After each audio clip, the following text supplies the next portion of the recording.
Module 10, Basic Influencing Skills. The best leaders are able to influence others to do something and allow them to think it was all their idea. Don't worry about taking credit for every good thing that happens on your watch.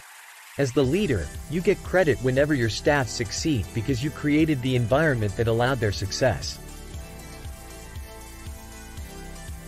The art of persuasion. Topic objective. To demonstrate understanding of ethos, pathos and logos.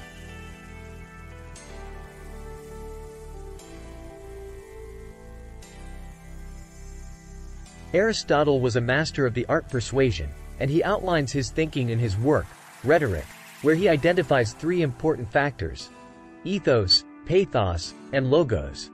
1. Ethos, credibility, persuades people by using character.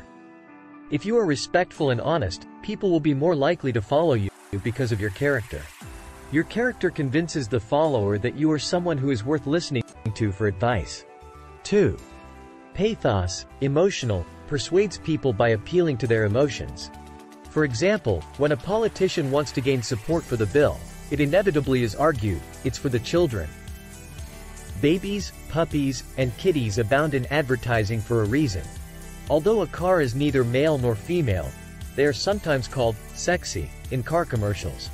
Pathos allows you to tie into emotional triggers that will capture a person's attention and enlist their support, but it can be easily abused, leading to a loss of ethos, as described above. 3.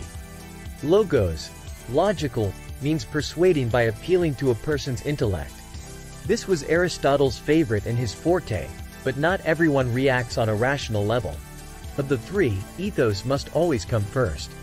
Ideally, you want to appeal to pathos, back your arguments up with logos, and never lose ethos. President Bill Clinton appealed to people using pathos, saying often, "I feel your pain." But there were serious questions raised about his ethos, and he often did not back up his appeals with logos.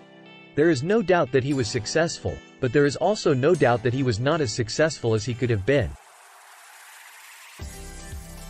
Topic summary. Aristotle's art of persuasion in the modern world.